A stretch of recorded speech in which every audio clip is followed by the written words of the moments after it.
Legends go, every shot's a story, every pass a sign. True ball knows, read between the lines. Oh, true ball knows, no.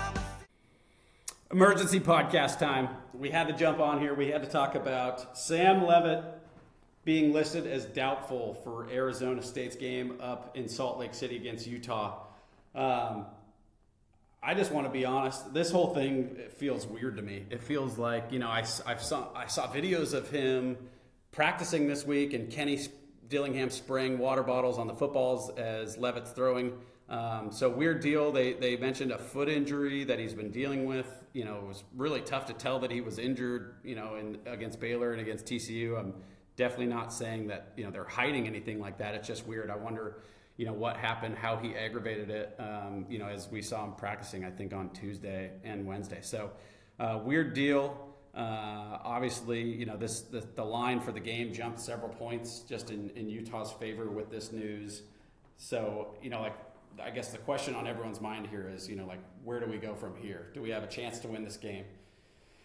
The weather's going to be really bad. And as a former player, I can confidently say whenever the weather's bad, it throws off everything. It makes everything more difficult, completing passes more difficult, holding onto the football more difficult. So, we expected a heavy run game. Even when Leavitt was not listed as doubtful and we thought he was playing, expected to see them run the football with it raining sideways and just being 45 degrees.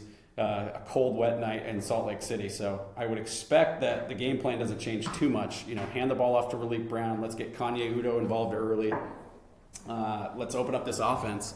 Not open up the offense. Let's run the football, take care of the football, because I really think this game will come down to a couple turnovers. And Utah's a great team. Kyle Whittingham's been there for a long time. And one thing you always know with Kyle Whittingham is you're going to get a physical team. I always loved playing against Utah because you knew what you were going to get, and we'd always try to, beat them at their own game of physicality when I was playing. And, our coaches put us in a good position to do that. We were able to win against Utah a couple times, a couple big wins.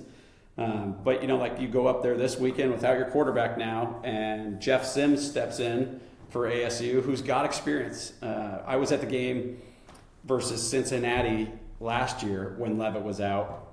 And, people forget this. People forget that ASU lost 2 games last year before going to the Big 12 championship and going on that run that they did. They lost at Texas Tech and they lost at Cincinnati.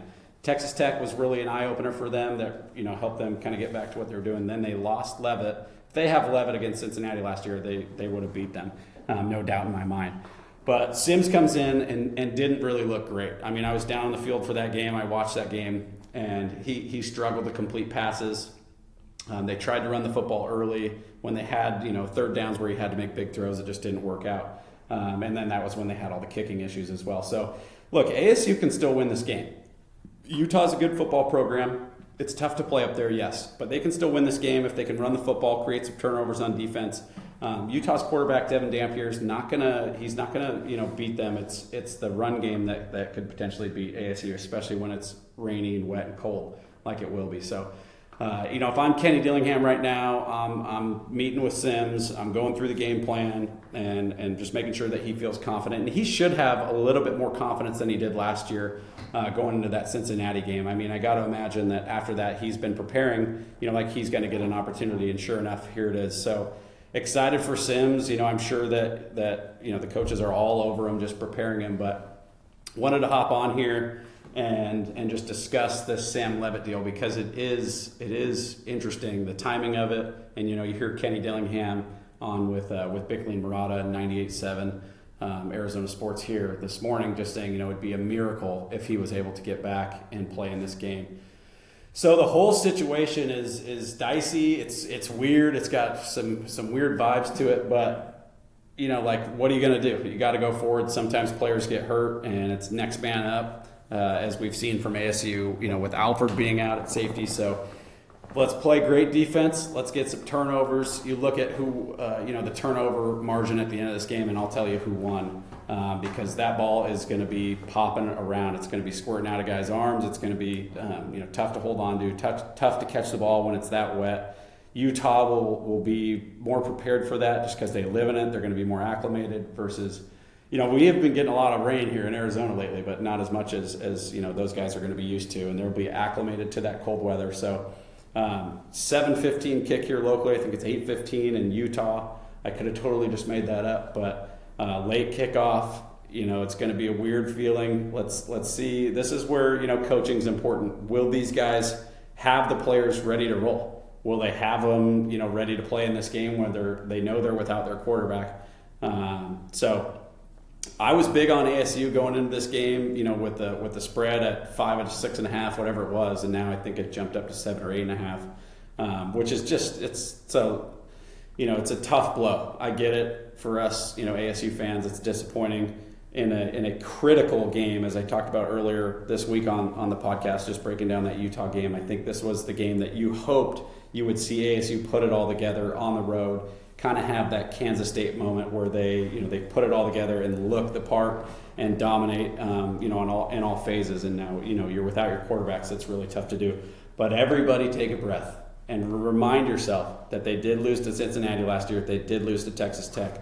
Now, if Texas Tech goes on a run and they go undefeated, good for them. They deserve it. But if ASU can take a lick and learn from it and move forward as they did against Mississippi State, then they'll be right where they need to be at the end of the year. They just need to win games, and they're in the gauntlet right now. They've got back tough games.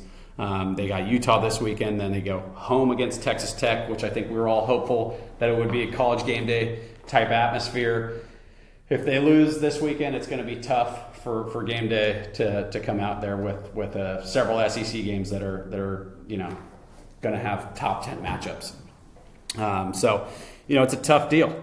You feel for the team. You feel for Leavitt. I'm sure he's pissed that he wants to play. He doesn't want to leave his boys hanging, or the coaches for that matter. So I'm doing more digging. I'm trying to find out as much information as I can. But it sounds like foot deal that went that got bad, and it could get worse if he hurts it. And a cold weather game is the perfect place for somebody to have an injury that gets worse. Just things are stiffer up there. So. And I wouldn't be surprised if they just felt like, hey, if we lose against Utah, that's fine. We can make an argument that we would have won that game with our quarterback if we play him close. But you don't want to miss the Texas Tech game next week. So I don't know if there was a conversation that was had that's like, hey, let's pull back this week and let's get you ready for Texas Tech next week. Let's get you healthy for our home kickoff 1 p.m. game against Texas Tech, which that place will be rocking. And clearly Texas Tech is the favorite in the Big 12 right now. So ASU has shown that they can compete, in the Big 12 with wins over Baylor and TCU. This weekend's going to be interesting. If they get blown out by Utah, it's a bad look. But if they play them tough and they take them down to the wire, you can make an argument that if, from a college football playoff committee standpoint, that if they had Leavitt, they probably, would have won that game leading into Texas Tech. So it's a bummer. I get it. I don't like it. And, I think, all the fans were really excited about this game and hoping that this would be kind of their jump off moment as I did. But we're without Leavitt, it sounds like. And Jeff Sims, this is your time. You could be loved by ASU fans all across the globe if you are able to go to Salt Lake City and quiet down the Muss student section of Utah. So here we go.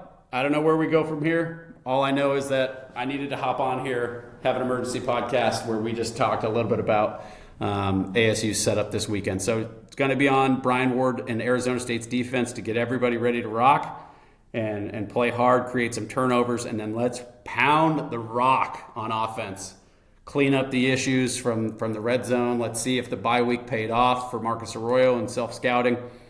And I will be back early next week to discuss with you. Make sure to give me a follow on Twitter, as I'm sure most of you click this link on Twitter. But I appreciate everybody and all the retweets, the likes, and listening in to a quick episode here on the Jordan Simone Show. Go Devils, as always. Let's get a dub. Jeff Sims, we believe in you. You can do this.